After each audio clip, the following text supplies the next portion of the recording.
Mom, you can't do it with me. मैं इस मूछे वाले अंकल से शादी कभी नहीं करूंगी। यू नो कितनी डरावनी और गहरी आंखें हैं उनकी। मुझे तो देखते ही अजीब सा डर लगता है। नायरा ने कांपते हुए अपनी माँ को साफ मना किया। उसकी माँ ने उसे घूरते हुए कहा, नायरा तुम पागल हो गई हो क्या? कुछ भी फालतू बोले जा रही हो। और वो तुम्हें अंकल कहाँ से लगते हैं? वो तुमसे सिर्फ 8 साल ही तो बड़े हैं और अगले हफ्ते तुम भी पूरे 18 साल की हो जाओगी। उनके सामने खड़ी होगी तो जोड़ी एकदम बराबर की लगेगी। नायरा ने एक गहरी सांस ली। उसका चेहरा उदास हो गया। उसने धीमे लहजे में अपनी बात पूरी की, मम्मा प्लीज, मुझे शादी नहीं करनी। आप मुझे इंडिया यहाँ इस पुरानी हवेली में इसीलिए लाई थी क्या? आप जानती हैं ना कि मुझे यहाँ का माहौल बिल्कुल रास नहीं आता। और वो आपके दोस्त के बेटे, मेरा मतलब है कार्तिक, वो जानते हैं ना कितने सख्त हैं, बात बात पर रोक टोक करते हैं।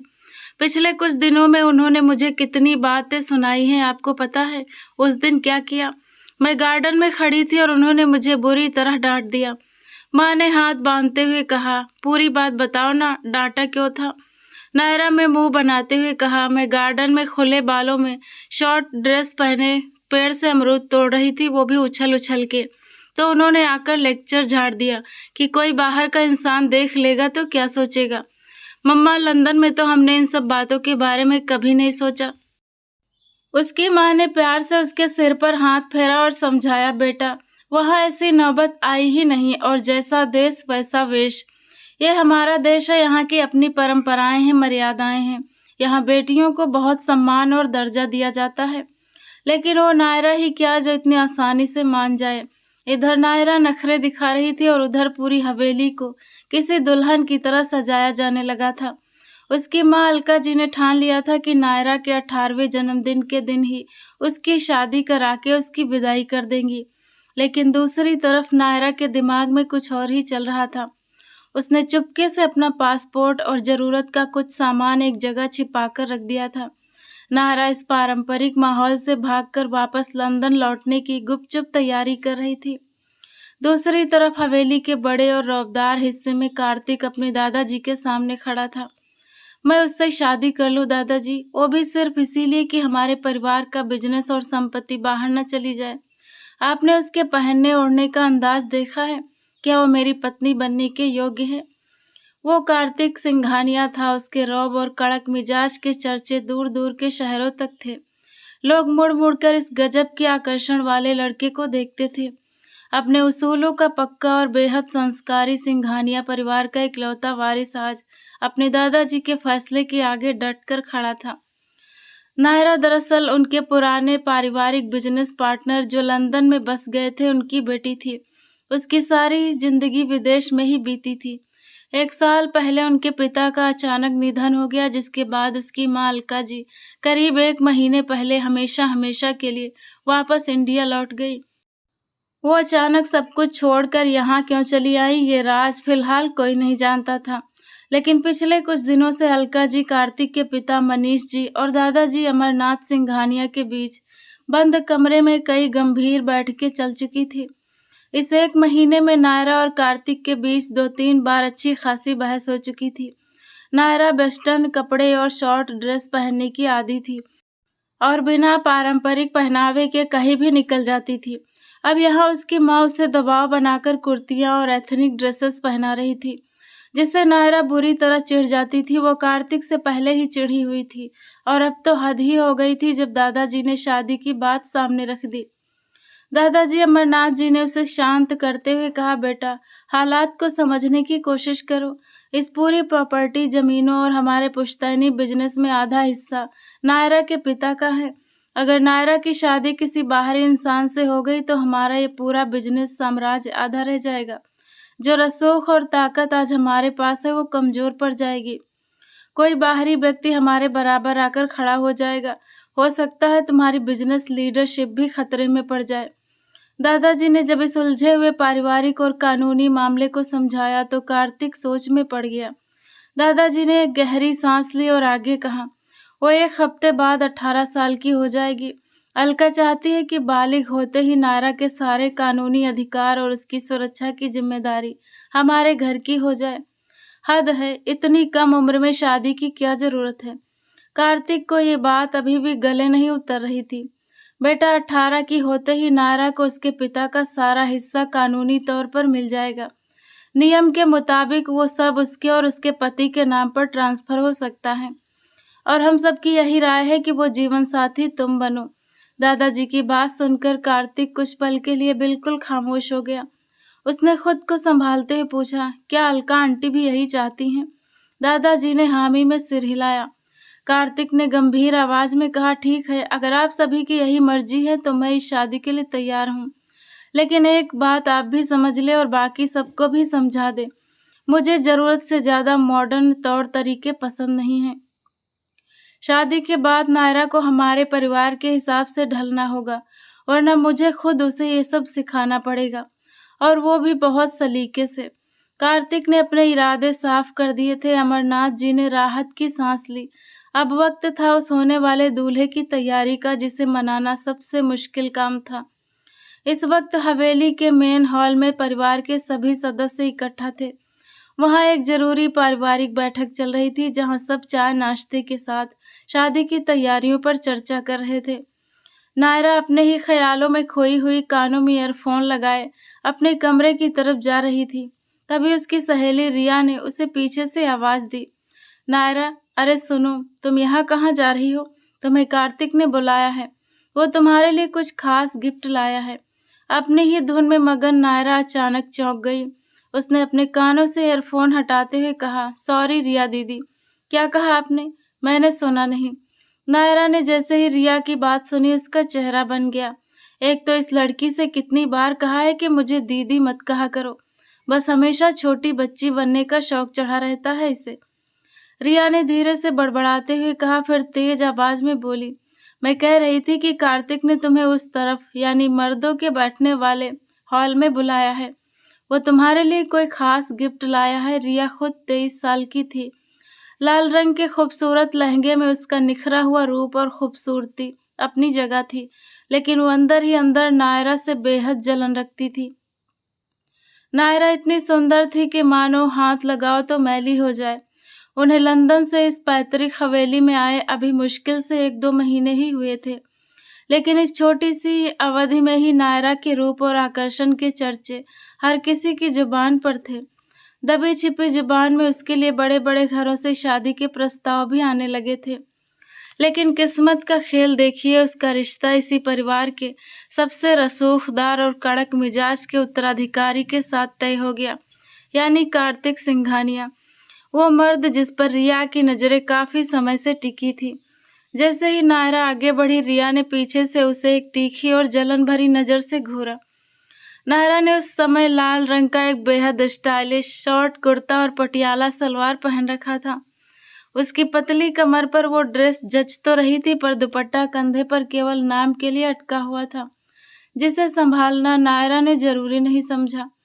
वो कानों में ईयरफोन लगाए अपनी ही धुन में झूमती हुई पुरुषों के मुख्य बैठक हॉल में सीधे अंदर चली गई। हॉल की चौखट पर कदम रखते ही वो एक पल के लिए ठिठक कर रुक गई। इतने सारे अंकल, बड़े अंकल, छोटे अंकल, अधेड़ उम्र के अंकल, बुजुर्ग अंकल, मतलब हर तरफ सिर्फ अंकल ही अंकल। सब पर सरसरी नज़र दौड़ाती हुई वो अपने वाले मूंछों वाले अंकल यानी कार्तिक को ढूंढने लगी।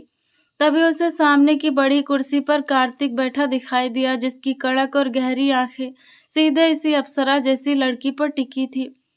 सिर्फ कार्तिक ही नहीं, बल्कि उस हॉल में मौजूद हर मर्द की नज़र एक बार तो लाजमी तौर पर नायरा पर ठहर गई। हालांकि अगले ही पल मर्यादा के कारण सबने अपनी नज़रें झुका ली। आखिर वो होने वाली सिंघानिया खानदान की बहू और कार्तिक की मंगेतर थी। कोई इसे इस तरह कैसे देख सकता था? उसी पल कार्तिक गुस्से से अपनी जगह से खड़ा हुआ। लंबे लंबे कदम बढ़ाता हुआ वो तेजी से नायरा की तरफ बढ़ा। उसने अपने कंधों पर ओढ़ा हुआ भारी पारंपरिक शॉल एक झटके से उतारा और पूरी तरह से नायरा के ऊपर डाल दिया, जिससे उसका पूरा शरीर ढक गया। दादाजी अमरनाथ जी और कार्तिक के पिता मनीष सिंघानिया ने भी ये पूरा नज़ारा देखकर अपने होंठ भींचे, गंभीर नज़रों से देखा। नायरा की 2 बेहद मासूम और हैरान आंखें कार्तिक की गहरी और कड़क आंखों से टकराई। अगले ही पल कार्तिक ने बेहद सख्ती से उसकी कलाई पकड़ी और उसे वहां से बाहर खींचता हुआ ले आया। वो लगभग उसे घसीटता हुआ अंदर महिलाओं वाले पारिवारिक हिस्से में ले आया और सब महिलाओं के बीच लाकर उसे इतने गुस्से में छोड़ा कि नायरा लड़खड़ाकर बमुश्किल गिरने से बची। पास ही खड़ी सुहासिनी जी, कार्तिक की मां, ने इस नाजुक सी लड़की को तुरंत संभाल लिया। कार्तिक का गुस्सा 7वें आसमान पर था। उसने कड़क आवाज में पूछा, किसकी इजाजत से ये पुरुषों के बैठक हॉल में आई? अपनी कड़क और रौबदार आवाज में बोलता हुआ कार्तिक इस समय नायरा को किसी निर्दयी जल्लाद जैसा लगा। अलका जी, नायरा की मॉम ने घबराकर अपनी बेटी को देखा जो कार्तिक की भारी शॉल में लिपटी खड़ी थी। बेटा, ये वहां कैसे चली गई? अलका जी ने नायरा को एक डांट भरी नजर से देखा। ये मुझे नहीं पता, आप इसी से पूछ लीजिए। और जरा इसकी हालत देखिए। इसे हमारे समाज के तौर तरीके और नियम सिखाइए। जहां मन करता है बिना सोचे समझे चली जाती है। इसे अपनी प्रतिष्ठा की चिंता नहीं है तो मत रहे, पर मेरी और हमारे परिवार की प्रतिष्ठा का इस तरह तमाशा मत बनाइए। कार्तिक अब धीमी लेकिन बेहद कड़क आवाज में बोला। अलका जी ने हाथ जोड़ते हुए कहा, मुझे माफ करना बेटा, मैं इसे समझाऊंगी। कार्तिक का गुस्सा अभी शांत नहीं हुआ था। उसने नायरा की तरफ इशारा करते हुए कहा, मर्दों की सभा बैठी है वहां, और ये सीधे मुंह उठाए अपनी खूबसूरती का प्रदर्शन करने वहां पहुंच गई। शर्म और मान मर्यादा तो इसे छूकर भी नहीं गुजरी।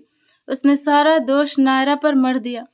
वहां मौजूद सभी महिलाएं भी नायरा को देखकर अफसोस से सिर हिलाने लगी। कार्तिक बेटा, शांत हो जाओ, जाने दो। इसे अभी हमारे यहाँ के तौर तरीकों का ज्ञान नहीं है। दादाजी की आवाज गूंजी जो पीछे पीछे आ गए थे। दादाजी की बात सुनकर कार्तिक ने गुस्से में अपनी मुट्ठियां कस ली। वो बहुत ज्यादा गुस्से में था क्योंकि उस बैठक में उनका सबसे बड़ा बिजनेस प्रतिद्वंदी और दुश्मन दिग्विजय राणा भी मौजूद था। दिग्विजय ने जिस गलत और गंदी नजर से नायरा को देखा था, वो बात कार्तिक को अंदर तक चुभ गई थी। ये आखिरी बार है जब मैं इसे छोड़ रहा हूँ। अगली बार अगर इसने ऐसी कोई मर्यादा तोड़ी तो अंजाम बहुत बुरे होंगे। कार्तिक उसे गुस्से से घूरते हुए वहां से बाहर निकल गया, जबकि नायरा खामोशी से खड़ी ये सब देखती रह गई।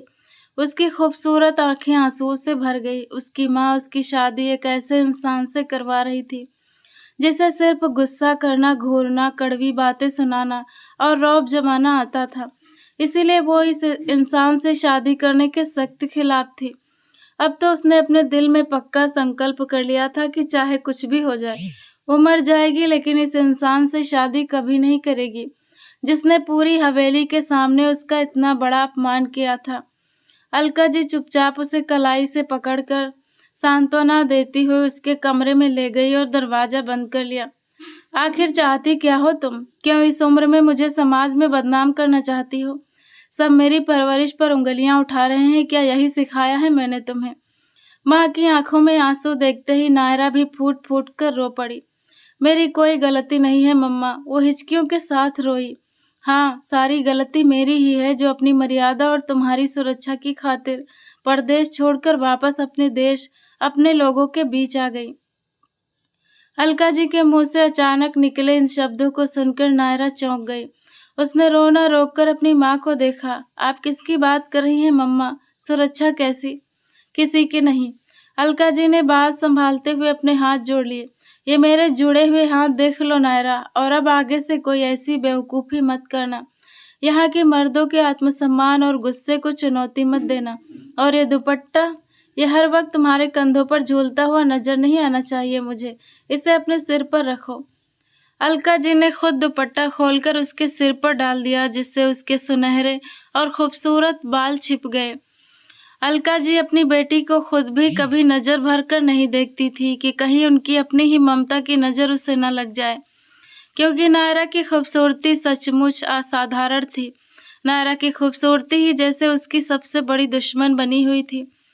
माँ के कमरे से बाहर जाते ही उसने कार्तिक के उस शॉल को उतारकर दूर बिस्तर पर उछाल दिया और फिर अपना दुपट्टा भी नोचकर फेंक दिया। रो रो कर उसका बुरा हाल हो चुका था। उसे इस समय यही लग रहा था कि अब इस दुनिया में उसे कोई भी प्यार नहीं करता। I miss you so much dad. वो बिस्तर पर एक तरफ गिरती हुई बुरी तरह बिलखने लगी। आज सुबह से ही सिंघानिया हवेली में गजब की रौनक और चहल पहल थी। आज अलका जी ने अपनी बेटी के लिए खुद खड़े होकर सबसे बेहतरीन ट्रेडिशनल ड्रेस और गहनों का चुनाव किया था। आज नायरा का 18वां जन्मदिन था और साथ ही उसकी शादी भी तय थी। पूरी हवेली में खुशियों और उत्सव का माहौल था, पर ऐसे माहौल में भी नायरा के दिमाग में कुछ और ही योजना पक रही थी। शाम का फंक्शन था। नायरा को तैयार करके ब्यूटिशियन जा चुकी थी। इस मासूम सी परी को पहली बार भारतीय पारंपरिक पोशाक, भारी गहनों और बेहद खूबसूरत मेकअप ने जैसे 4 चांद लगा दिए थे। वो इतनी बदल चुकी थी कि पहचान में ही नहीं आ रही थी। दूसरी तरफ अपने पूरे रौब और शान से दूल्हा बना कार्तिक सिंघानिया पूरी महफिल पर छाया हुआ था। हर एक की नज़रों का केंद्र बना कार्तिक आज नज़र लग जाने की हद तक आकर्षक लग रहा था। अमरनाथ जी सिंघानिया ने तुरंत नज़र उतारने की रस्म पूरी की और अपने पोते की नज़र उतारी, पर शायद नज़र तो पहले ही लग चुकी थी। अलका जी हंसते मुस्कुराते हुए नायरा के कमरे में आई तो वहाँ का खाली कमरा जैसे उनका मुंह चिढ़ा रहा था। उन्होंने ऊंची आवाज में नायरा को पुकारा, पर वो कहीं नहीं मिली और तभी बिस्तर पर उन्हें एक चिट्ठी मिली, जिसे पढ़ते ही उनके पैरों के नीचे से जमीन खिसक गई। अलका, क्या हुआ? नायरा कहाँ है? कार्तिक की माँ ने कमरे में आते ही घबराहट से पूछा। अलका जी की आंखों से बहते आंसू पूरी कहानी बयां कर रहे थे। वो चली गई भाभी, अलका जी ने अपना दिल थामकर कहा। उनके सीने में अचानक तेज दर्द उठा और वो बिस्तर पर ढह सी गई। ऐसा लगा जैसे हंसता खेलता परिवार एक पल में बर्बाद होने की कगार पर आ गया हो। लेकिन सुहासिनी जी ने समझदारी दिखाते हुए तुरंत कमरे का दरवाजा अंदर से बंद किया और अलका जी को सांत्वना दिया। फिर उन्होंने एक बेहद वफादार घरेलू सहायिका से फ़ोन लाने को कहा। फ़ोन पर अपने बेटे कार्तिक से संपर्क होते ही सुहासिनी जी ने उससे बिना किसी को बताए चुपके से नायरा के कमरे में आने को कहा। माँ की परेशान आवाज़ सुनकर कार्तिक बेहद राजदारी से नायरा के कमरे में पहुंचा, जहां माँ ने उसे नायरा के भाग जाने की खबर दी। यह सुनते ही कार्तिक कुछ पलों के लिए बिल्कुल स्तब्ध रह गया। इधर अलका जी की हालत बिगड़ती जा रही थी। उनका ब्लड प्रेशर बहुत बढ़ गया था। वो बेबसी से कार्तिक की तरफ देख रही थी। सुहासिनी जी ने कहा, कार्तिक बेटा, वो ज्यादा दूर नहीं गई होगी। इस समय केवल तुम ही हो जो उसे वापस ला सकते हो और हम सबकी इज्जत को बचा सकते हो। आज वो मेरे हाथों से नहीं बचेगी माँ, कार्तिक ने गुस्से में अपने दांत भींचते हुए कहा। नहीं बेटा, उसके साथ कोई सख्ती मत करना, अलका जी ने बीच में टोकते हुए कमजोर आवाज में कहा। आप आंटी को संभालिए और डॉक्टर को बुलाइए। आपकी इस चहेती लाडली को मैं अभी वापस लेकर आता हूँ। कार्तिक कड़क आवाज में बोलता हुआ लंबे कदम बढ़ाता बाहर निकल गया। उसने बिना किसी को भनक लगे दादाजी और पिताजी की बहुत ही गुप्त तरीके से सब बताया और अपने सबसे भरोसेमंद पर्सनल सिक्योरिटी गार्ड को साथ लेकर हवेली से बाहर निकल गया। उसके आदमियों को साफ निर्देश दे दिया गया था कि जहां कहीं भी दुल्हन के कपड़ों में कोई लड़की नजर आए, तुरंत सीधे कार्तिक सिंघानिया को सूचना दी जाए। कोई उसे खुद छूने की भूल ना करे। दूसरी तरफ नायरा अपने चारों ओर कार्तिक का वही शॉल लपेटे सड़क पर तेजी से भागे जा रही थी। उसके हाथ में एक छोटा सा हैंड बैग था जिसमें उसने अपना पासपोर्ट और ज़रूरत का सारा सामान छिपा कर रखा था। वो जानती थी कि इतनी आसानी से वो वापस लंदन नहीं पहुंच सकती। उसे दिल्ली जाकर ब्रिटिश एम्बेसी से संपर्क करना था और आज रात वो शहर की तरफ जाकर किसी होटल में रुकने का इरादा रख रही थी। लेकिन इस मासूम लड़की को ये नहीं पता था कि बाहर की दुनिया कितनी जालिम है। अचानक एक सफ़ेद रंग की बड़ी एसयूवी गाड़ी उसके सामने आकर रुकी। दिग्विजय राणा, कार्तिक का सबसे बड़ा बिजनेस दुश्मन, उसने गाड़ी का शीशा नीचे कर इस सुंदर लड़की को सिर से पैर तक देखा, जो कार्तिक के शॉल में लिपटी हुई थी। इस नाजुक और खूबसूरत लड़की को देखकर दिग्विजय को कार्तिक की किस्मत पर जलन होने लगी, जिसे वो अपनी पत्नी बनाने वाला था। कोई सहायता चाहिए? दिग्विजय ने बहुत ही नाटक करते हुए शालीनता से पूछा। नायरा पहले तो सोच में पड़ गई। उसने घबराकर अपने आसपास देखा। मदद तो उसे वास्तव में चाहिए थी, लेकिन उसने अपना चेहरा शॉल में थोड़ा और छिपा लिया। ये पहली बार था जब किसी अजनबी की नज़रें उससे इतनी बुरी तरह चुभ रही थी। नहीं, मुझे किसी की मदद नहीं चाहिए, मेरा रास्ता छोड़ो। वो थोड़े कड़क लहजे में बोली। नायरा की ये बात सुनकर दिग्विजय राणा जोर से हंस पड़ा। हाय क्या नखरे हैं, उफ। वो अपनी गर्दन पीछे की तरफ गिराकर ठहाके मार रहा था। नायरा मन ही मन उसे कोसते हुए वहां से आगे बढ़ने लगी कि तभी दिग्विजय की गाड़ी ने उसका रास्ता फिर से रोक दिया। नायरा ने उसे एक तीखी नजर से घूरा। ऐसे कैसे जा सकती हो तुम जाने मन?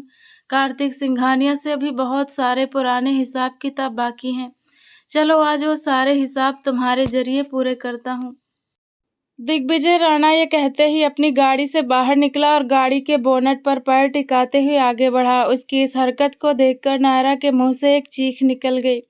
वो डर के मारे पीछे हटी। अरे अभी तो मैंने ऐसा कुछ किया ही नहीं और तुम पहले ही चिल्लाने लगी। वो थोड़ी बेशर्मी से बोला। नायरा अपने कदम पीछे की तरफ बढ़ाए जा रही थी। उसका दिल अंदर से बुरी तरह गवाही दे रहा था कि इस समय उसके चारों तरफ शिकारी और भेड़िए थे जो किसी भी अकेली लड़की को नुकसान पहुंचा सकते थे। फिर इससे कोई अंतर नहीं पड़ता था कि वो इंडिया हो या विदेश। नायरा ने बिना सोचे समझे उल्टे पैर पीछे की तरफ दौड़ लगा दी। दिग्विजय राणा ने मुस्कुराते हुए अपने दो गुंडों को इशारा किया। दिग्विजय राणा ने मुस्कुराते हुए अपने दो गुंडों को नायरा के पीछे जाने का इशारा किया। वे नायरा का पीछा करने लगे। अचानक नायरा भागते भागते बुरी तरह सड़क के एक गड्ढे में पैर अटकने से आगे की तरफ मुंह के बल गिरने ही वाली थी कि किसी के मजबूत और सुरक्षित घेरे में जा समाई। नायरा ने डरते डरते एक गहरी सांस ली और सिर उठाकर देखा तो सामने कार्तिक खड़ा था। उसे देखते ही नायरा के होश उड़ गए। नायरा को समझ नहीं आया कि आज की रात ज्यादा काली और डरावनी थी या कार्तिक की वे कड़क आंखें। दिग्विजय के गुंडे कार्तिक को देखते ही वहीं से उल्टे पैर वापस भाग खड़े हुए। कार्तिक ने नायरा की नाजुक कमर के चारों तरफ अपने दोनों हाथों की पकड़ इतनी सख्त कर दी कि वो सिहर उठी। उसके होंठों से एक सिसकी निकल गई, पर कार्तिक ने उसकी कोमलता का जरा भी ख्याल न करते हुए उसे सख्ती से कलाई से थामा और अपने साथ घसीटते हुए ले गया। अभी वो कोई भी बात करने की हालत में नहीं था। वो किसी भी नज़र में नहीं आना चाहता था और नायरा को तुरंत वापस हवेली लेकर जाना सबसे ज़रूरी था। वो उसके साथ खिंचती चली गई, विरोध में एक शब्द भी नहीं बोली। वो अभी तक इस सदमे में थी कि वो पकड़ी जा चुकी थी। अब उसे अंदर ही अंदर ये डर सता रहा था कि ये इंसान गुस्से में ना जाने उसके साथ क्या कर देगा। वो थर थर कांपने लगी। गाड़ी में बैठते ही वो डर के मारे दरवाजे से सटकर बैठ गई। कार्तिक ने गाड़ी को इतनी तेजी से मोड़ा कि वो नाजुक सी लड़की उछलकर सीधे कार्तिक की गोद में जा गिरी। नायरा के मुंह से एक चीख निकल गई। उसने बिना सोचे समझे डर के मारे कार्तिक के गले में अपनी बाहें डाल दी और आंखें मूंद ली। कार्तिक ने गाड़ी की स्पीड पूरी रखी और अपने बहुत पास बैठी इस खूबसूरत लड़की को कमर से सख्ती से पकड़कर वापस उसकी सीट पर पटक दिया। वो दर्द से कराह कर रह गई। कोई इंसान इतना निर्दयी भी हो सकता है क्या? वो बस यही सोचकर रह गई। गाड़ी हवेली के पिछले दरवाजे से अंदर दाखिल हुई और एक झटके से रुकी। कार्तिक ने उतरने से पहले उसका वो छोटा बैग उससे छीन लिया और गाड़ी की पिछली सीट पर फेंक दिया। ये देखकर नायरा घबरा गई। हाउ डेयर यू, वो चिल्लाई, पर अगले ही पल कार्तिक ने उसका जबड़ा इतनी सख्ती से दबोचा कि उसके बाकी के शब्द मुंह में ही रह गए। अपनी जुबान को काबू में रखो वरना अंजाम बहुत बुरा होगा। उसके इस डरावने अंदाज से डरकर वो सहम गई और सीट के पीछे दुबक गई। उसका ये डरना कार्तिक के गुस्से को और बढ़ा रहा था। बजाय अपनी गलती पर शर्मिंदा होने के वो उसकी आंखों में आंखें डाल रही थी। कार्तिक ने उसका हाथ गुस्से में थामा और उसे गाड़ी से बाहर निकाला। वो इतनी घबराई हुई थी कि संभल ना सकी और सीधे उसके मजबूत कंधे से जा टकराई। वो उसे लगभग घसीटता हुआ अंदर कमरे की तरफ ले जाने लगा, जहां परिवार के कुछ मेन सदस्य ही मौजूद थे।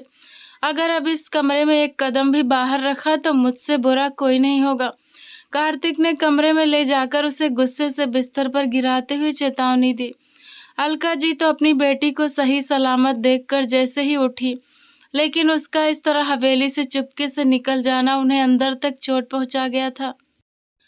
अपनी बेटी की हरकत उनके लिए सिर्फ अपमान और शर्मिंदगी की वजह थी।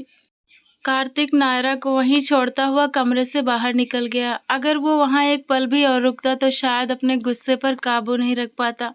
कार्तिक के निकलते ही अलका जी ने आगे बढ़कर अपनी बेटी को अपने सामने खड़ा किया।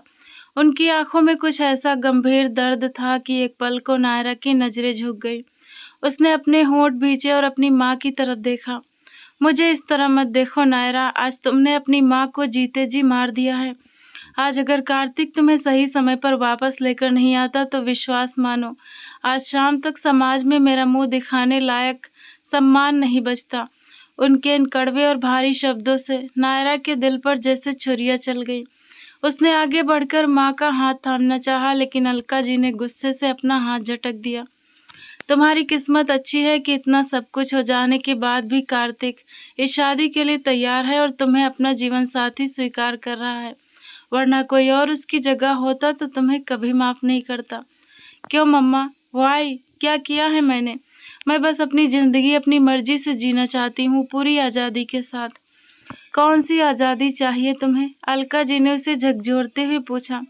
वही विदेश वाली आज़ादी जहाँ पग पग पर धोखेबाज बैठे हैं। हम अपनी मर्यादा और जान बचाकर वहाँ से भाग कर आए हैं।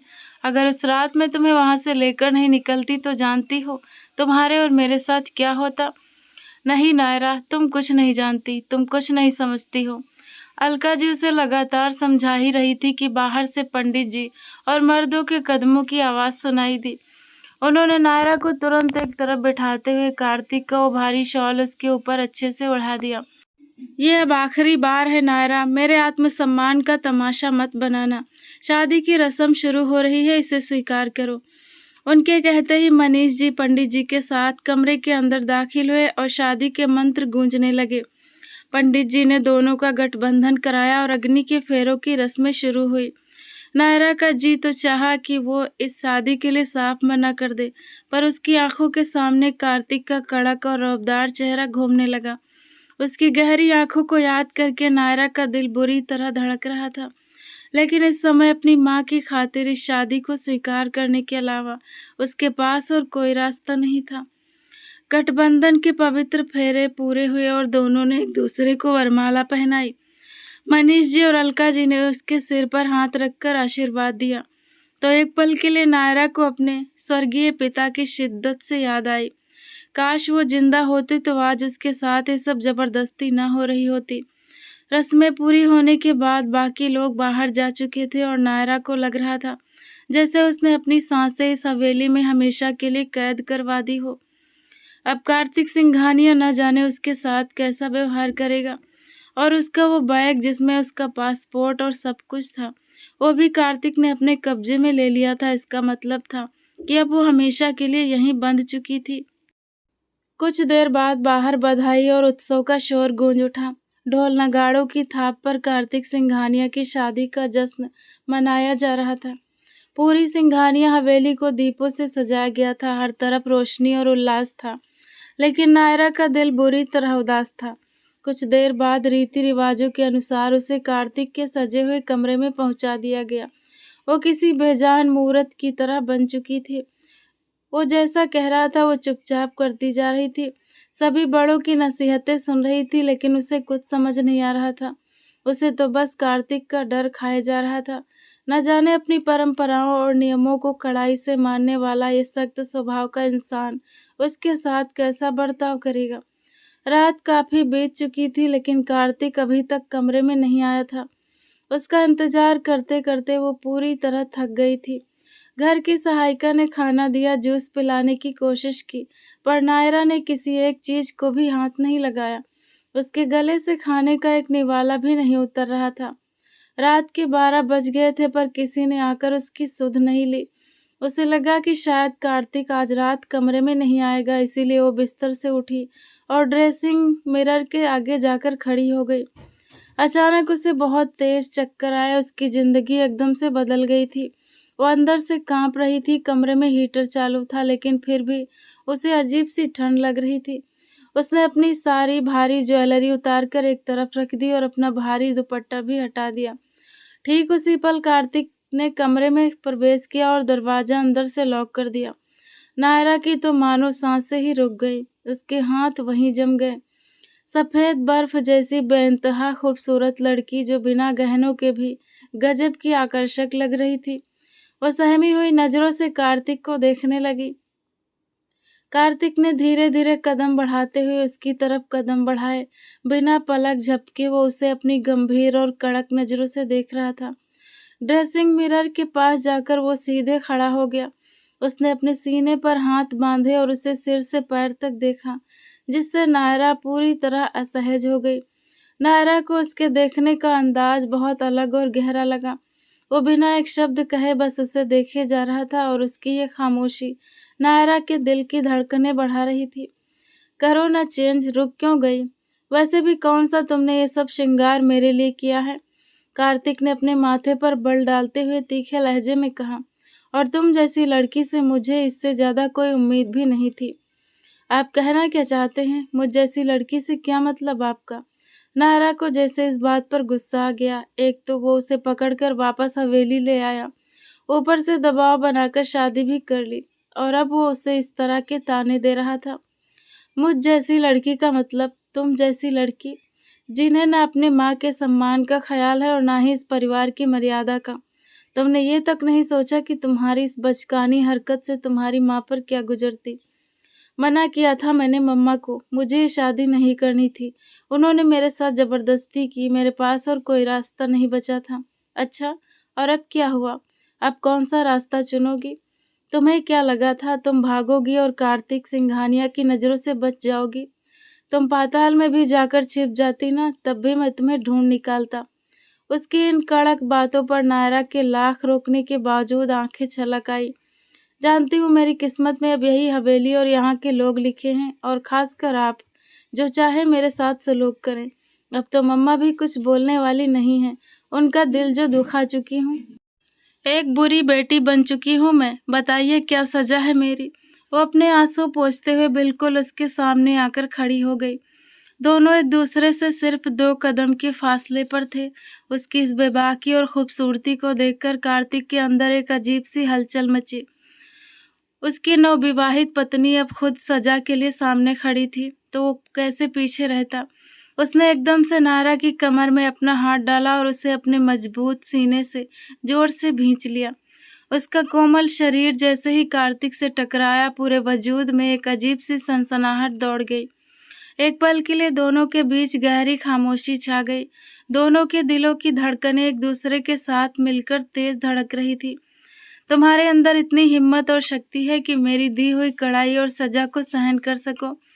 कार्तिक ने उसकी कमर पर अपनी उंगलियों की पकड़ को और गहरा करते हुए गंभीर आवाज में पूछा। कार्तिक के इस अचानक बढ़े हुए अधिकार और करीबी से नायरा का दिल तड़प कर सीने से बाहर आने को मचला। मुझे हर सजा मंजूर है। मैं जानती हूँ कि कार्तिक सिंघानिया सजा दिए बगैर तो रुकने वाले नहीं हैं। नायरा ने उसकी आंखों में आंखें डालकर कहा।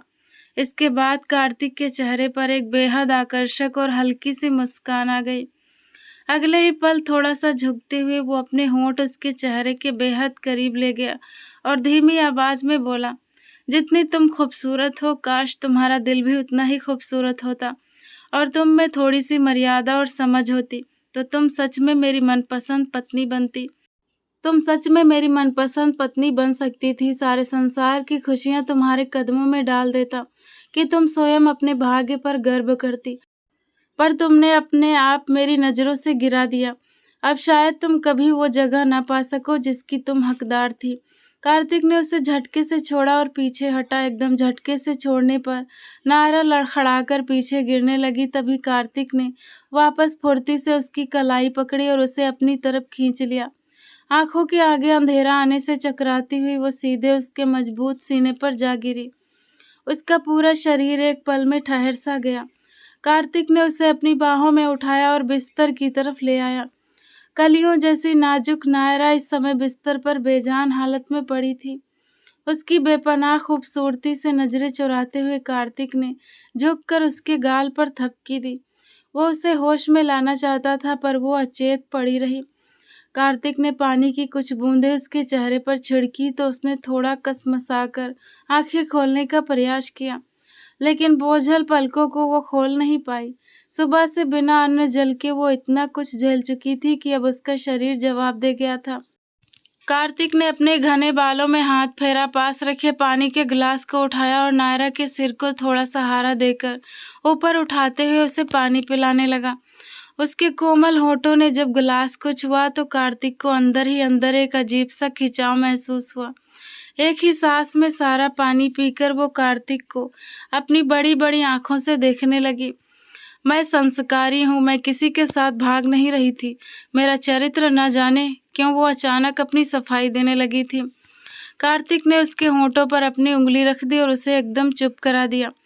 तुम्हारे चरित्र पर मुझे जरा भी शक होता ना तो अंजाम बहुत भयानक होता। वो इस कदर शांत और कड़े लहजे में बोला कि नायरा उसे देखकर दहल गई। अब आराम करो, वैसे भी आज तुम बहुत भागी हो। वो पीछे हटा और बाथरूम की तरफ बढ़ गया, उसे एकदम गुमसुम छोड़ते हुए। सुबह जैसे ही नायरा की आंख खुली उसने खुद को कार्तिक के सीने पर सिर रखकर लेटे हुए पाया। धीरे से पलके उठाते ही वो उसके आकर्षक और तीखे नयन नक्श को देखने लगी। कार्तिक का एक हाथ नायरा की कमर पर टिका हुआ था। उसके होठों को देखते ही नायरा के दिल की धड़कनें बिना सोचे समझे काबू से बाहर होने लगी। उसने खुद पर बड़ी मुश्किल से काबू पाते हुए कार्तिक का हाथ पीछे हटाना चाहा।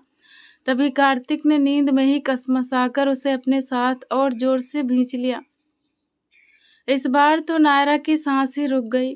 दोनों के होठों के बीच बस इंच भर की दूरी बची थी। वो जरा सी भी हिलती तो दोनों के होंठ आपस में स्पर्श कर जाते।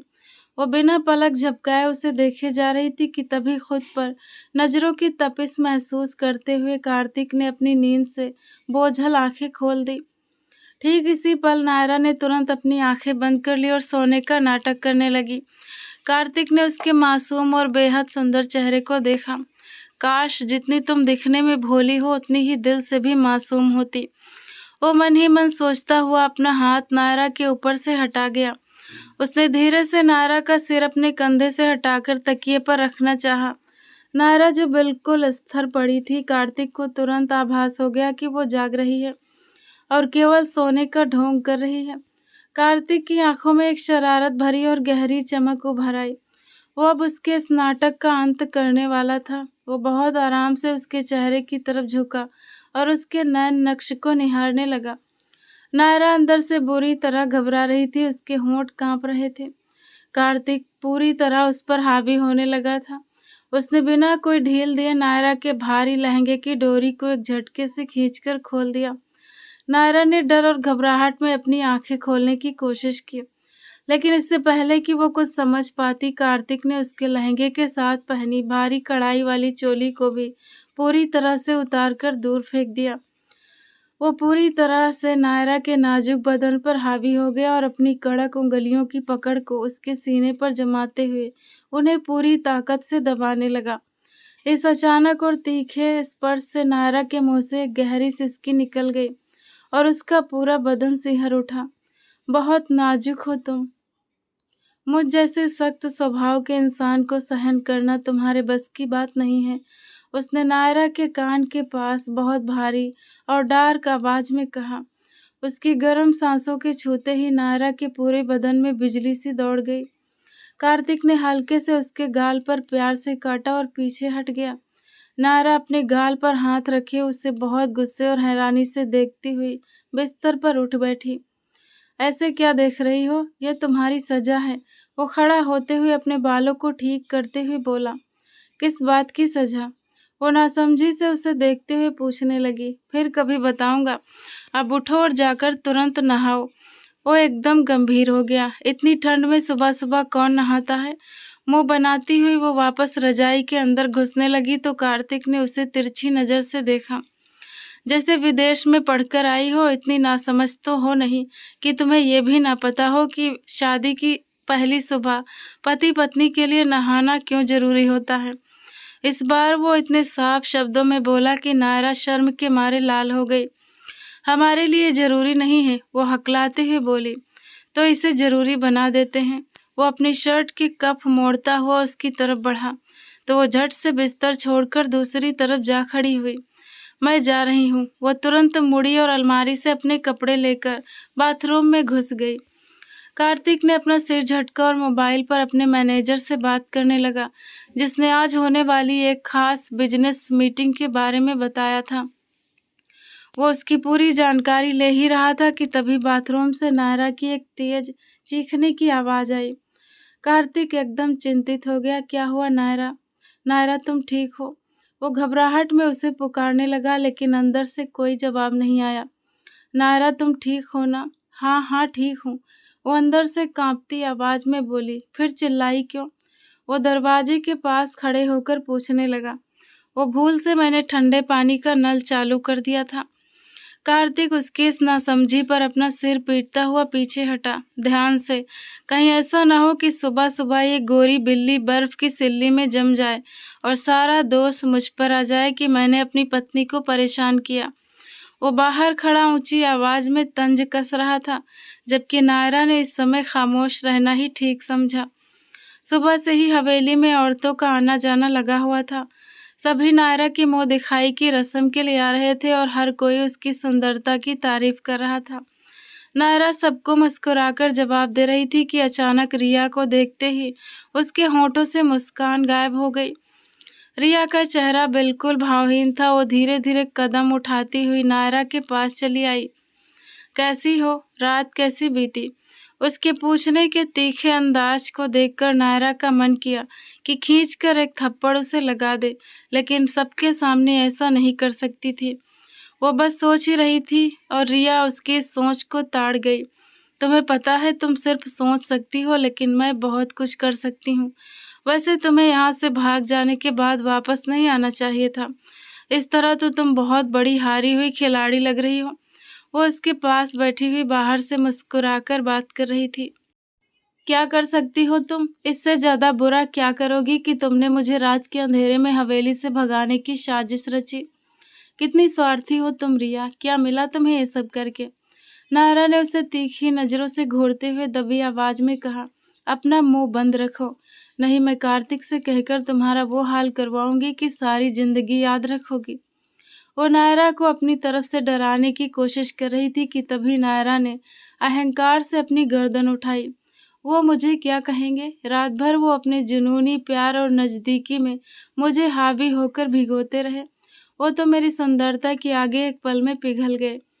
नायरा की ये बात सुनकर रिया के चेहरे का रंग एकदम उड़ गया। तुम झूठ कह रही हो। कार्तिक का इरादा इतना कमजोर नहीं है कि वो एक ही रात में तुम्हारे लिए इतना समर्पित हो जाए। वो जैसे खुद को सांत्वना दे रही थी। इस पर नायरा अपने चेहरे पर हाथ रखकर धीरे से हंसने लगी। उसकी हंसी की गूंज अंदर आते हुए कार्तिक ने भी साफ सुनी और वो वहीं एक पल के लिए ठहर गया। काश मेरे पास कोई कैमरा होता तो मैं तुम्हें दिखाती कि कार्तिक मुझ पर किस कदर अपना अधिकार जता रहे थे। खैर, कभी कमरे में आना, तुम्हें उनके दिए हुए प्यार के निशान दिखाऊंगी। नायरा ने रिया के कान में झुककर ये बात कही, जिसने रिया को अंदर तक जलाकर राख कर दिया। तुम बहुत बेशर्म हो। रिया गुस्से से अपनी जगह से उठ खड़ी हुई। तभी नायरा को कार्तिक के कहे हुए वे शब्द याद आए जब उसने भी उसे मर्यादाहीन कहा था। ये सोचते ही नायरा बिल्कुल सुन्न हो गई। उसे समझ नहीं आया कि वो इसका क्या उत्तर दे।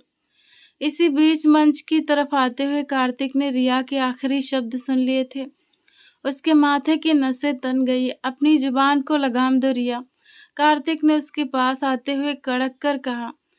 रिया अपना सा मुंह लेकर मंच से नीचे उतर गई। इस समय वो औरतों के हिस्से में अपनी माँ की इच्छा पर आया था। सभी लोग इस सुंदर जोड़ी को एक साथ देखने के लिए उत्सुक थे। वे दोनों एक दूसरे के पास बैठे और एक दूसरे की आंखों में देखने लगे। कार्तिक ने उसे इस तरह लगातार बिना पलक झपके देखा तो उसके होंठों पर एक हल्की सी मुस्कान आ गई। कार्तिक ने जिस तरह आज उसके लिए स्टैंड लिया था और रिया को डांटा था, उसे देखकर नायरा के मन में कार्तिक के लिए जो कड़वाहट थी, उसमें थोड़ी दरार पड़ी। उसकी आंखें नम हो गई। मैंने इस इंसान को कितना गलत समझा। आज इसने मेरे लिए सबके सामने स्टैंड लिया। वो वास्तव में उसके प्रति थोड़ा कोमल होने लगा था। नायरा अपने दिल में एक अजीब सी हलचल महसूस करती हुई मुस्कुराई। कुछ समय बाद जब कार्तिक कॉरिडोर से गुजर रहा था, रिया ने उसका रास्ता रोक लिया। उसका चेहरा आंसुओं से भीगा हुआ था। आप मेरे साथ ऐसा कैसे कर सकते हैं कार्तिक? क्या किया है मैंने? वो एक गहरी सांस लेकर उसे देखने लगा। आपका पहला हक मेरा था कार्तिक। आपने कैसे इस विदेश से लौटी लड़की को वो जगह दे दी? वो गुस्से में कार्तिक के कॉलर तक पहुंचने ही वाली थी कि कार्तिक ने उसकी दोनों कलाइयों को बेहद सख्ती से दबोच लिया। अपने आप पर काबू रखो रिया, नहीं तो कॉलर तक पहुंचने वाले हाथों को कार्तिक सिंघानिया एक पल में तोड़ना अच्छी तरह जानता है। मुझे बताइए मैं क्या करूं? मैं ये सब कैसे सहन करूं? ये सोचकर ही कि आपने खुद को उस लड़की के प्रति समर्पित कर दिया और उसे अपनी पत्नी मान लिया, मैं अंदर से मरने वाली हो जाती हूँ। वो फूट फूट कर रो रही थी। रिया, तुम अच्छी तरह जानती हो कि ये शादी किन हालातों में हुई है और इस तरह अब यहाँ फालतू की समस्या खड़ी करने का क्या मतलब है? उसने अपने माथे पर बल डालते हुए कहा, मुझसे आपका वचन पहले हुआ था, इसीलिए आप पर पहला हक मेरा था। इस शादी के साथ आपको मुझे भी अपनाना चाहिए था। मैं आपके बिना नहीं रह सकती। वो एकदम से कार्तिक के सीने से जा लगी। कार्तिक ने अपने होंठ भींचे और गंभीर नजरों से उसे देखा जो हिचकियों से रो रही थी। वो उसे खुद से पीछे हटाना ही चाहती थी कि तभी उसकी नजर सामने बिल्कुल स्थिर खड़ी नायरा पर जा ठहरी। नायरा की आंखों में एक गहरा विश्वास और टूटने का दर्द था। इतना बड़ा धोखा। वो उन्हीं कदमों से वापस पीछे पलट गई, वो जो सोच रही थी। नायरा सीढ़ियों की तरफ भाग रही थी। वो सोच रही थी कि अपने और कार्तिक के इस नए रिश्ते को एक मौका देगी, पर वो सब एक पल में बिखर गया। वो कैसे मौका देती एक ऐसे शख्स को जिसकी जिंदगी में पहले से ही कोई और लड़की थी और वो उसकी जिंदगी में जबरदस्ती शामिल कर दी गई थी, बल्कि धकेल दी गई थी। नायरा को अपना अस्तित्व बिल्कुल मूल्यहीन सा लगा, जिसे न माँ अपने साथ रखने को तैयार थी और जो अपने शौहर के लिए भी अनचाही थी। यही सब सोचकर वो आज अपने साथ कुछ भी बुरा कर बैठने के विचार में थी। कार्तिक जब कमरे में आया तो वो ड्रेसिंग मिरर के पास खड़ी एक शून्य सी स्थिति में अपनी चूड़ियां उतार रही थी। कार्तिक ने अपने होंठ भींचे। वो नहीं चाहता था कि नायरा को इस समय सब कुछ पता चले, लेकिन अब बिखरी हुई चीजों को समेटना था, जो कार्तिक को काफी कठिन लग रहा था। नायरा प्लीज। कार्तिक, मुझे कोई झूठ नहीं सुनना, नायरा ने तड़प कर कहा।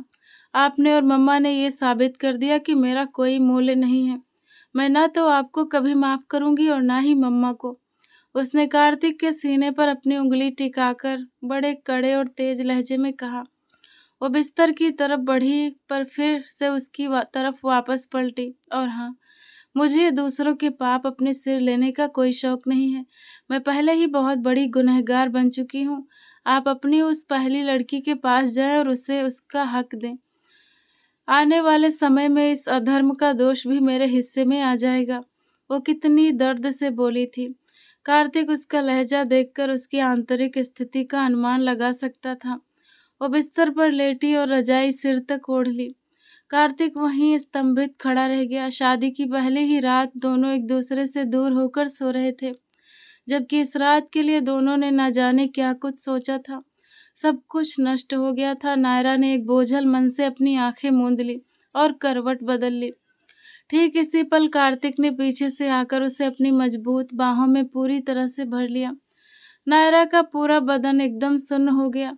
वो इस शख्स के साहस पर स्तब्ध हो रही थी, जो उसे और अधिक अपने सीने से सटाता जा रहा था। नायरा ने अपने दांत पीसते हुए उसके उस हाथ को देखा जो उसकी कमर के गिर्द लिपटा हुआ था। उसने उसे पीछे हटाना चाहा, लेकिन कार्तिक की पकड़ और अधिक कड़क होती चली गई। नायरा ने थक हार कर उसकी तरफ अपना रुख किया तो कार्तिक की आंखों में भावनाओं का उमड़ता हुआ समंदर था, जिससे एक पल के लिए नायरा भी घबरा गई। पर अगले ही पल वो वापस साहस जुटाकर उसे देखने लगी।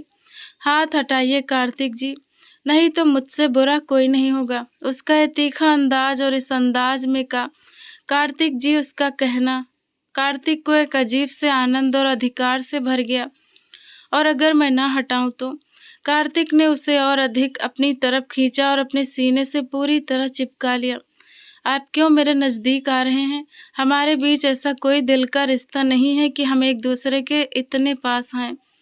वो उसके सीने पर अपने दोनों हाथों से दबाव बनाती हुई दबी आवाज में चिल्लाई, जब पास आएंगे तो दिल का रिश्ता भी बन जाएगा और प्यार भी।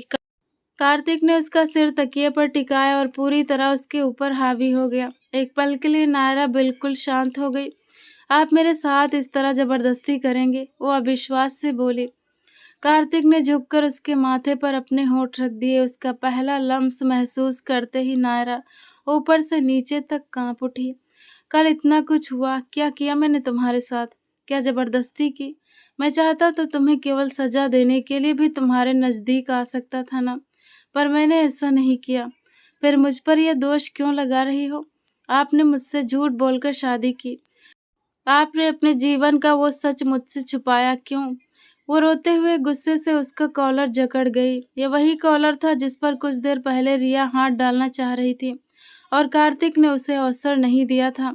और अब कितने हक से नायरा उसका गिरेबान थामे उससे सवाल कर रही थी। क्या यह इस बात का उत्तर नहीं था कि वो कार्तिक के लिए कितनी महत्वपूर्ण थी? हाँ, छुपाया, वो मेरी भूल थी, लेकिन ये तुम्हारी मम्मा के कहने पर हुआ था, नहीं तो मैं खुद नहीं चाहता था कि इस बात को छुपाया जाए। कार्तिक ने धीरे से उसके हाथों को अपने कॉलर से हटाया और पीछे लगे बेड क्राउन से खुद को टिकाते हुए नायरा को खींचकर अपने चौड़े सीने से लगा लिया। क्या मतलब है आपका? मम्मा ये सब जानती थी? वो हैरानी से बोली। कार्तिक ने अपने होंठ भींचे और हाँ में सिर हिलाया। फिर कैसे उन्होंने मुझे आपके हाथों में सौंप दिया? शायद वो भी बेबस थी। तुम्हारे पिता का सारा बिजनेस विदेश में उनके एक दुष्ट दोस्त ने धोखे से अपने नाम करवा लिया था। केवल यही नहीं, उसने तुम्हारी मम्मा से तुम्हारा हाथ भी मांगा ताकि वो तुम्हें और तुम्हारी माँ को वहाँ आश्रय दे सके। तुम्हारी माँ ने जब अस्वीकार किया तो वो धमकियों पर उतर आया। सब कुछ छीन लेने के बाद उसकी क्रूरदृष्टि तुम पर थी। इतना समय वहाँ रहने के बावजूद तुम्हारी माँ उसका कुछ नहीं बिगाड़ सकी, क्योंकि वो बहुत ज़्यादा प्रभावशाली व्यक्ति था। फिर उन्होंने हमसे संपर्क किया और सहायता मांगी। तुम्हारी और आंटी का विदेश से भारत आने तक का सारा इंतजाम मैंने किया ताकि तुम सुरक्षित यहाँ पहुँच सको। चलिए, मान लिया कि सब कुछ आपने किया, मम्मा ने किया, लेकिन इस सब में मेरी शादी आपसे क्यों करवाई गई? इसका क्या औचित्य है? वो भी इस स्थिति में जब आपके जीवन में पहले से कोई और था। उसकी ये बातें सुनकर कार्तिक अपनी उमड़ने वाली हंसी को रोक न सका। मेरा मजाक मत उड़ाइए और मेरे सवाल का जवाब दीजिए। नायरा ने उसके सीने पर हल्के से अपने नाजुक हाथों से थप्पड़ मारते हुए कहा। इस सवाल का जवाब अपनी मम्मा से लेना। आप बता दीजिए, आपको तो सब कुछ पता होगा क्योंकि आप तो इस पूरे साम्राज्य के कर्ता धर्ता है ना। इस बार उसने तीखा तंज कसा। सबके लिए होगा लेकिन तुम्हारे लिए नहीं। कार्तिक उसकी आंखों में देखता हुआ बहुत गहराई से बोला। क्या आपको मम्मा ने बेबस किया था मुझसे शादी करने के लिए? क्या कार्तिक सिंघानिया को कोई बेबस कर सकता है? उसने उल्टा नायरा से ही सवाल कर लिया। वो उसे किसी भी बात का सीधा उत्तर नहीं दे रहा था, इसीलिए थक हार कर नायरा ने खुद पीछे हट जाना ही ठीक समझा ताकि सुबह वो खुद अपनी माँ से इस बारे में बात कर सके। छोड़िए मुझे, मुझे नींद आ रही है। वो खुद को उसकी पकड़ से छुड़ाकर पीछे हटने लगी। नहीं, अब नहीं हट सकती। उसका कड़क और गहरा तेवर देखकर एक पल के लिए नायरा के रोंगटे खड़े हो गए। मैं तुम्हें अपनी बाहों में चाहता हूँ, वो उसके कान के पास झुककर फुसफुसाया। कभी नहीं, वो भी कड़ाई से बोली। क्या तुम चाहती हो कि मैं जबरदस्ती अपना अधिकार लूं? पहला अधिकार उस लड़की का है जो रिया है। जाइए, जाकर उसके पास रहिए, मेरी जान छोड़िए। वो भी तड़प कर बोली। सच में तुम चाहती हो कि मैं उसके पास चला जाऊं? अब की बार कार्तिक का अंदाज बिल्कुल गंभीर हो गया। नायरा का दिल जैसे बैठ गया। वो अपना चेहरा छुपाकर रोने लगी। मुझे बटी हुई चीज़ों से हमेशा चिढ़ रही है और मुझे मेरा पति भी बटा हुआ मिला। वो सिसकियाँ लेते हुए बोली तो कार्तिक को वो बहुत अबोध और मासूम लगी। एक बात कहूँ, विश्वास करोगी? कार्तिक ने उसके आंसू पोंछते हुए बहुत कोमलता से कहा। तुम्हें अपना शौहर कभी किसी के साथ नहीं बांटना पड़ेगा। वो पूरे विश्वास के साथ उसे आश्वस्त कर रहा था। नायरा ने नासमझी से उसकी तरफ देखा। मुझ पर भरोसा करो, मैं केवल तुम्हारा हूँ और तुम्हारा ही रहूंगा। मेरी जिंदगी में आने वाली पहली और आखिरी लड़की केवल तुम ही हो। और वो जो रिया के साथ आपका संबंध बताया जा रहा है, वो क्या है? उसने अपने आंसू पोंछते हुए पूछा। वो बचपन का एक ऐसा फैसला था जिसे बड़ों ने अपनी मर्जी से केवल एक कागजी औपचारिकता की तरह तय किया था। तब हम दोनों बच्चे थे, फिर वो मेरे मन की कैसे हो सकती है? मनपसंद तो वो होती है ना जिसे पूरे होशो-हवास और अपनी इच्छा के साथ स्वीकार किया जाए, और वो मैंने केवल तुम्हें किया है। कार्तिक की ये बातें नायरा के दिल पर ठंडी फुहार की तरह बरस रही थी। फिर क्या वो सब खत्म हो जाएगा? अब की बार उसने कार्तिक के सीने पर अपना सिर रखकर पूछा। ये अभी भी निर्धारित नहीं कर सकता, पर एक समय आएगा जब उस अध्याय को पूरी तरह अंत हो जाएगा। कार्तिक ने उसके रेशमी बालों में अपनी उंगलियां डाली और पूरी तरह उस पर हावी हो गया। कार्तिक का संयम अब पूरी तरह टूट चुका था। उसने डार्क रोमांस के बीच आवेग में नायरा को बिस्तर पर अपने नीचे दबोच लिया। नायरा की कमर पर बंधी लहंगे की डोरी की तरफ उसके हाथ बढ़े और उसने एक झटके में उस डोरी को खोल दिया। नायरा की एक धड़कन जैसे ठहर गई। कार्तिक ने बिना कोई संयम गंवाए उसकी भारी कढ़ाई वाली चोली को ऊपर से पूरी तरह उतार दिया। चोली के उतरते ही नायरा का गोरा और बेदाग बदन हीटर की रोशनी में चमक उठा। कार्तिक पूरी तरह उस पर हावी हो चुका था। उसने अपनी कड़क और शक्तिशाली उंगलियों की पकड़ नायरा के उन्नत और कोमल वृक्षों पर जमा दी। उसके दूध जैसे गोरे और नाजुक अंगों को कार्तिक ने अपनी हथेलियों में लेकर पूरी ताकत से दबाना शुरू कर दिया। इस तीखे और डार्क स्पर्श से नायरा के मुंह से एक बहुत गहरी और मदहोश कर देने वाली सिसकी निकली। वो पूरी तरह कार्तिक के इस हावी होते हुए स्वरूप के सामने आत्मसमर्पण कर चुकी थी। मुझसे वचन दीजिए, आप केवल मेरे बनकर रहेंगे और कोई दूसरी आपके नजदीक नहीं आएगी। नायरा ने उसकी आंखों में आंखें डालकर कहा, क्योंकि कुछ देर पहले रिया का उसके सीने से लगना वो चाहकर भी भूल नहीं पा रही थी। तुम्हारे अलावा मैं किसी को अपने नजदीक आने की इजाजत नहीं दूंगा। अब मुझे अपने पास आने दो। कार्तिक आज भावनाओं के उस तेज प्रवाह में पूरी तरह बह चुका था जिसे उसने कल से अपने अंदर दबा रखा था। वो नायरा के इस तीखे अंदाज और सुंदरता पर पूरी तरह मोहित था। वो उस पर अपना पूरा अधिकार जताता गया और नायरा भी आज अपने पति को खुद को पूरी तरह सौंप गई। धीरे धीरे रात ढलती जा रही थी और कार्तिक सिंघानिया अपनी मनपसंद बीबी से अपने जज्बात की डोर में बंधे अपनी तृष्णा मिटाते चले गए। उसकी खूबसूरती दुनिया का कोई दूसरा मर्द देखे, यही तो कार्तिक सिंघानिया को मंजूर न था। सुबह हवेली में रिया बहुत खुश थी। उसने रात को जो गलतफहमी कार्तिक और नायरा के बीच पैदा की थी, उसके बाद उसे पूरा विश्वास था कि कार्तिक अब नायरा के नजदीक नहीं जाएगा, बल्कि नायरा ही उसे अपने पास नहीं आने देगी। उसे लग रहा था कि अब कार्तिक पर केवल उसका ही अधिकार रहेगा। तो दोस्तों, आपको यह नॉवेल कैसा लगा कमेंट करके ज़रूर बताना।